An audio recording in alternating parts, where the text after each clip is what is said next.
Hey everyone, and welcome. I am absolutely thrilled to be your guide for this explainer, brought to you on behalf of Forge College. So in our last lesson, we successfully tackled detecting and preventing privilege escalation, right? We essentially locked down all our contract security doors. But here's the thing. Having a secure contract in a vacuum, it just isn't enough. We have to test how our code reacts when the outside world throws absolute chaos right at those doors. And that is exactly what we're going to explore today with mocking and simulation techniques. All right, let's just dive right in. Picture this scenario. You've got this perfectly coded smart contract, and it relies heavily on an external price oracle. But what happens when that oracle suddenly goes rogue? Maybe it drops offline, maybe it spits back a price of 0, or, maybe it just reverts completely. Relying on live external dependencies for your testing is, well, it's incredibly unpredictable. Honestly, it's like filming a massive Hollywood action movie and just hoping a real explosion happens exactly where and when you need it to. That is exactly why, in the world of Web3 testing, we need to hire stunt doubles. We use them to safely and predictably test these really dangerous scenarios. So, here's our shooting schedule for today's production. First up, we'll meet our stunt doubles. Then we'll cast the different types of mocks. Third, we're building a vault. Fourth, we'll review the debug report. And finally, we'll talk about automating the whole pipeline. Section 1. Meet your stunt doubles. Before we start calling action on our metaphorical movie set, we've got to recognize a really core difference in our testing environments. Live dependencies, they are the absolute prima donnas of the testing world. I mean it. They're unpredictable, network dependent, sluggish, and honestly, they're incredibly hard to intentionally break just to see how your contract reacts. Mocked contracts, on the other hand, those are highly trained stunt doubles. They are perfectly deterministic, incredibly fast, and most importantly, they are completely programmable to fail exactly on cue every single time. So, let's formally define what we're actually doing here.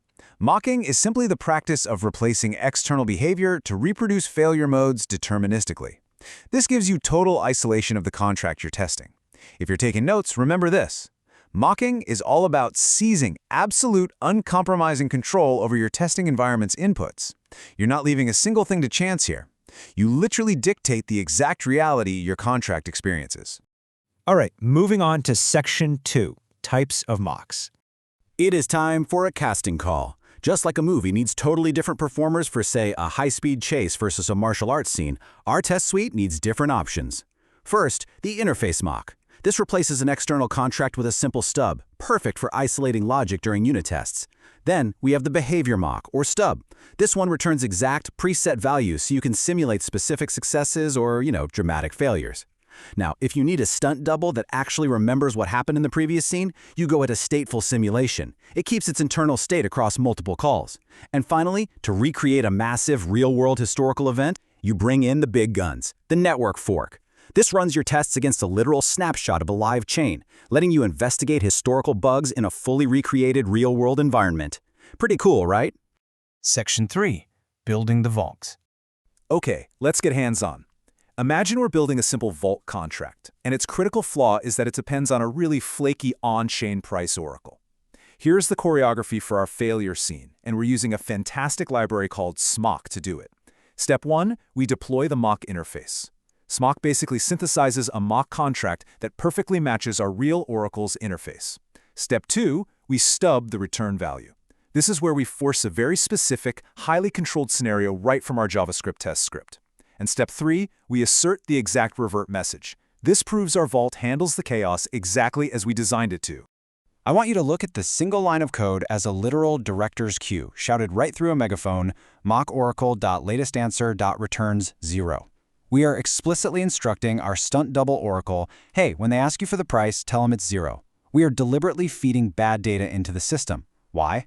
To stress test the absolute limits of our vault's defenses. And right here is where we capture our stunt double's dramatic fall on camera. We're telling our testing framework to expect that when someone tries to withdraw 1 ether while the oracle is feeding us a 0 price, the transaction absolutely must revert with the exact message, bad price. If this assertion passes, boom. It proves our vault correctly caught the bad oracle data and safely halted the transaction. Scene successfully executed. That brings us to Section 4, the debug report. Look, engineering these perfectly controlled failures is amazing, but if you don't document how you set up the scene, it's basically useless to the rest of your team. we need some administrative rigor here to create a fully reproducible debug report. So here's your concrete checklist. You've got to include the exact test command you used, like npx hardhat test. You need the exact repository commit SHA. You must paste the exact terminal output and stack traces, and this is crucial. Explicitly state the mocked inputs you applied, like making a note that you forced the oracle to return 0. Finally, just jot down your Node, Hardhat, and Smock environment versions. This checklist ensures that literally any other engineer on your team can perfectly recreate your failure scene without having to guess your setup. I really want you to burn this philosophy into your engineering mindset. A mocked failing test is a reproduction. It captures the bug on film, it proves it exists, and it shows exactly how to trigger it. But, and here's the magic, once you update your contract to fix that bug, that exact same test transforms into a regression test. You've permanently automated the prevention of that specific bug from ever sneaking back into your codebase. You literally just turned a captured failure into an automated shield. How awesome is that? Section 5. Automating the pipeline. So, we built our mocks, orchestrated our failures, and documented our reproductions. What happens next? Well, this sets the stage for our next major milestone. Up next in this module, we'll be transitioning from writing these tests locally to measuring coverage and automating the pipeline. We're going to take all these perfectly reproducible mock scenarios and transform them into continuous integration checkpoints. Checkpoints that absolutely must be passed before any code is ever allowed to be deployed to the mainnet. So, I'll leave you with this final thought to ponder. Which edge cases will your testing pipeline protect against next? Because now that you have the incredible power of mocks, the limit is honestly just your imagination for how things might break. I want to thank you all so much for joining me for this explainer brought to you by Forge College.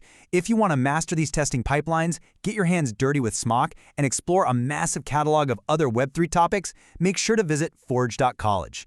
Keep building, keep testing, and I'll see you in the next one.